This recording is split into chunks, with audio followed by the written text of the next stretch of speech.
I used to think the hardest part of an event was getting through the day. It's not. It's what your body says to you when the day is over.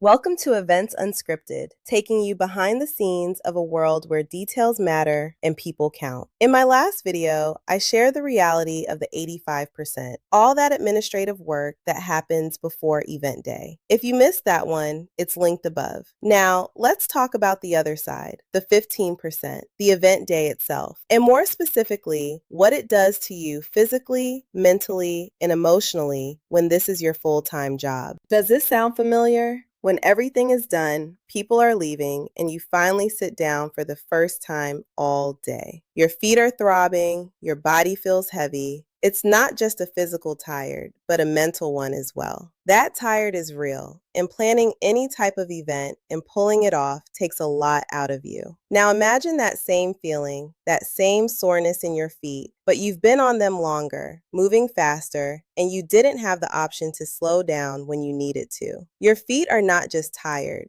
They feel like you are walking on flaming logs, and your back hurts so bad it feels like porcupines are having a meeting there, needle side down. On top of it all, your brain won't stop. Your brain is processing everything a mile a second, going through everything, what worked, what didn't, what you need to follow up on. Think about the biggest event you have ever been a part of planning. Maybe it was a campus event, a church anniversary celebration, a wedding, or an event to bring the community together. You probably showed up a couple of hours before it started. You set up tables, laid out the centerpieces, showed the caterer where to go. You had a team helping, and everyone had their assignments. Maggie is on games. James, Bill, Robert, and Doug are handling tables and the photo backdrop. Kelly and Riley are setting up the sign-in table. Your role is day of coordinator. You are the point person, you are managing the timeline, and you are making sure everything runs smoothly. You had time to sit and talk to a few people in attendance. You and some of the team members even had a chance to participate in some of the activities. Setup is pretty manageable because everyone has their assignment. Cleanup is all hands on deck. Zip zam, done. At the end of the day, you are tired, but if someone says, "Hey, do you want to grab a bite to eat?" you might say, "Sure, let's go." That's what event day typically feels like when it is not your full-time job. When this is your job, your responsibility, event day starts when your workday starts, if not earlier. There will be team members and other people in the organization who help where needed, but you are responsible for the entire execution. You may have a few people assigned to set up the sign-in table, but you have to make sure they have everything they need to do so. Is everything there? If something is missing, guess what? They call you. That means you stop what you are doing and figure out where that missing thing is. While you are solving the sign-in table mystery, someone from AV comes to you and says, "We have 2 bad mics. Would you like us to replace them with upgrades?" Now you have to work with AV to find an alternative because you know it is not in the budget to spend another dime. Or maybe you have arrived on site to meet all of the vendors your client hired for their wedding. You have communicated with everyone via email, but you have never met any of them in person. You make sure everyone knows where they are supposed to be. Then you notice the event designer is using peach draping for the head table backdrop. You check your notes and realize the color is supposed to be dusty rose. While speaking to the event designer to get this corrected, the DJ arrives and realizes he forgot the upgraded lighting package that was added 3 weeks ago. His warehouse is an hour and a half away. You cannot afford to lose 3 hours of setup time. Now you are calling around to see if any rental company has that particular lighting setup available, and you still haven't checked on the bridal party. And look, I am so grateful for the team that's there to help, but because you are the one who knows the ins and outs of this event, because that 85% lives with you, every issue, situation, or question funnels back to you. By the end of the day, you've been moving nonstop and given so much of yourself to others that you are not just physically drained, you are emotionally and mentally depleted. Let me tell you about my very first event as a full-time planner. By this time, I'd been on my new job for about 5 months now. My first event was a two-part exhibit premiere. Tuesday was the VIP premiere, and Thursday was the general member premiere. I was so excited about this day. I wasn't excited because I've never planned an event before, but because this was the first event since I pivoted from my career in admin to a full-time planner. I was not responsible for bits and pieces of this event. I was responsible for it all. I was so excited about the day, I got to work a half hour early, arriving at 7:30 in the morning. Based on the run of show I created, event setup wouldn't start until 4 p.m., so I had plenty of time before the day got busy. I sat down at my computer, logged in, and oh my goodness, at least 22 new emails, and the voicemail light on my phone was lit. When I left the day before, my inbox was empty and my voicemail was clear. So what happened overnight? Every single email and every single voicemail was related to the event. People letting me know they could no longer attend. People sending names of guests they were bringing. I had one voicemail that I cannot forget because I couldn't believe someone called to ask this. Someone called to ask what type of food we would be serving. No joke. I responded to every email, returned every call, and made all of the updates in the database. But the emails and phone calls kept coming. I thought to myself, did these people not know that I had other things to do? I still had to merge and print over 400 name tags. I still had to print check-in lists and scripts for the people staffing the sign-in table. I had to make sure I printed the president's script to place on the podium. I had to meet with the volunteers to walk them through the flow. And I needed to be downstairs for vendor arrival. The calls and emails were slowing me down, and at some point, I had to just ignore them because I simply could not keep up. Looking back, I should have asked for help, but I didn't. I was new, and I thought I had to handle everything myself. If I had to find a silver lining in all of this, that would be the fact that the events were held in our building, so I didn't have to travel to a venue. Thank goodness. I don't want to give the impression that my manager left me to fend for myself. Believe me, I asked several questions throughout the day. When it was time for event setup, she and I walked through the space and she pointed out the things I should look for during setup. She was also with me for the tech run-through with the AV team, testing all slide decks, making sure any embedded video and audio worked, testing mic levels. We met with the catering captain to go over the timeline and how different activities throughout the evening would impact their service. Volunteers arrived, and she had me give a quick run-through of the day and provide any special instructions. I put all of the event signage in the identified places and then laid out the over 400 name tags. During this time, questions were coming at me left and right. I looked at my manager, and she just stood there, allowing me to be the lead. After all, this was my job, and I had to get used to this.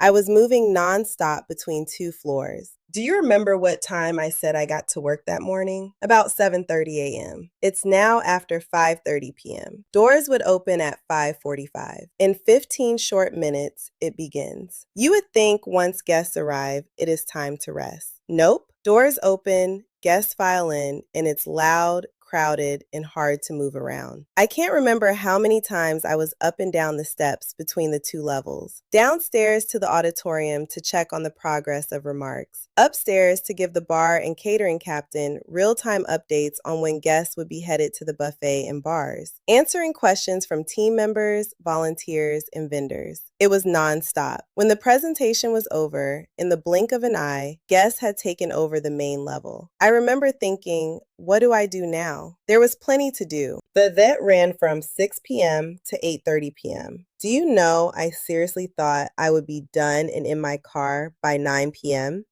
Guests did not want to leave. They were enjoying the exhibit and the conversations were still flowing. You cannot tell people they have to leave. After all, this was the VIP night. By the time the last guest left, catering had packed everything up and facilities had the main level ready for business the next day. It was well after 10:30 p.m. That was a long day. I drove home feeling so exhilarated. That long, exhausting day had me feeling absolutely amazing. I had been running on a cup of coffee the entire day. I was so busy, I didn't notice that I had not eaten anything the entire day. I called my bestie on the way home and told her everything about my first event. I even said to her, I hope I can go to sleep tonight. That's how energized I felt. When I got home, I grabbed something quick to eat and reveled in the relief of finally sitting down. That's when I felt it. My feet felt like there were fire logs in my shoes, and they were going to burst at any minute. My back was burning. My legs were throbbing. I hurt in places I didn't know you could have pain. I was walking just fine during the event, but when I got home, I wanted to call an Uber to get me from the living room to the bedroom.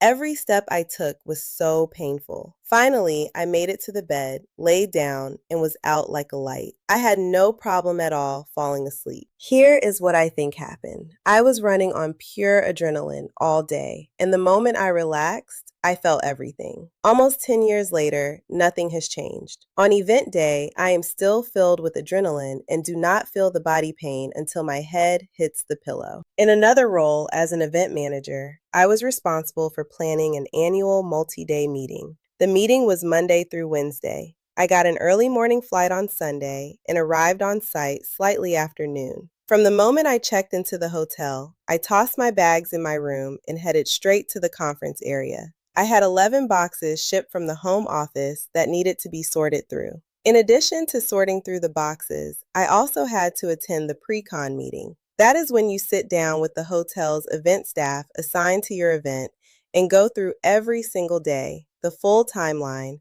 confirming menus for each meal and reviewing room setups. I walked through the event space to confirm the layout. It was set up correctly, but after standing in the room, it did not feel right. So I worked with the hotel team to change it. Once again, from the time I arrived, it was non-stop. I finally made it to my hotel room a little after 9 p.m. Sign-in opened at 8 a.m. and the welcome started at 9, so I had to be up, dressed, and downstairs at 6:15 the next morning. The sign-in table setup needed to be completed, signage placed, and the catering setup needed to be verified. Each day was a repeat, multiple activities, last-minute changes, and the full weight of responsibility on me. Each day, I was never back in my hotel room before 8 p.m. Although the event wrapped on Wednesday, I did not get to fly home until Thursday. As the event manager, I had to pack everything up and ship it back to the home office. I couldn't pack anything until the event was over. I didn't get any real rest until Thursday night when I was finally home. Do you know what no one bothered to tell me?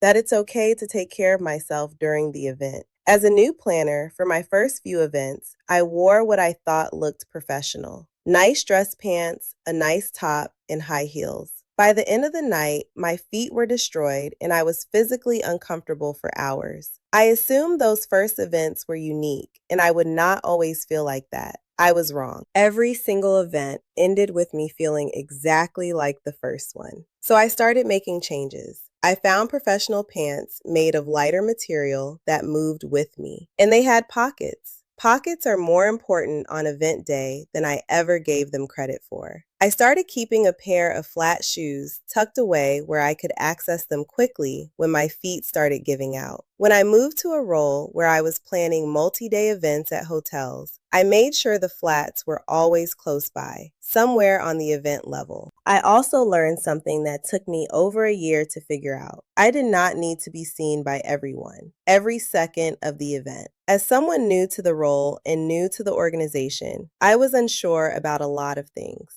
Was it considered professional to wear flat shoes? Would it make me look less put together? Was it okay to step away for a few minutes just to breathe? No one told me if any of that was okay. I learned over time that it's not just okay, it's necessary. Once I got more comfortable in my role, I was able to clearly identify those moments in an event where things were steady enough for me to step away for 10 minutes. Did it reduce the exhaustion I felt at the end of the day? No, but it gave me a second wind to keep going full steam for the rest of the night. There is no getting around the physical and emotional toll at the end of every event day. That part does not change, even after almost 10 years. But here's what I've learned. You can reduce how hard that body ache and exhaustion hits you. Wear what lets you move. Keep comfortable shoes close. Step away when you can. 10 minutes does wonders. And for the love of everything, eat something. I still struggle with that one. The adrenaline will carry you through the day. It will make you feel invincible. And then your head will hit the pillow and your body will let you know exactly what you put it through. That is the part nobody warns you about. And now you know. That is all for this one. If this was helpful, subscribe so you do not miss a thing. Wherever you are in your event planning journey, this channel was created with you in mind. See you next video.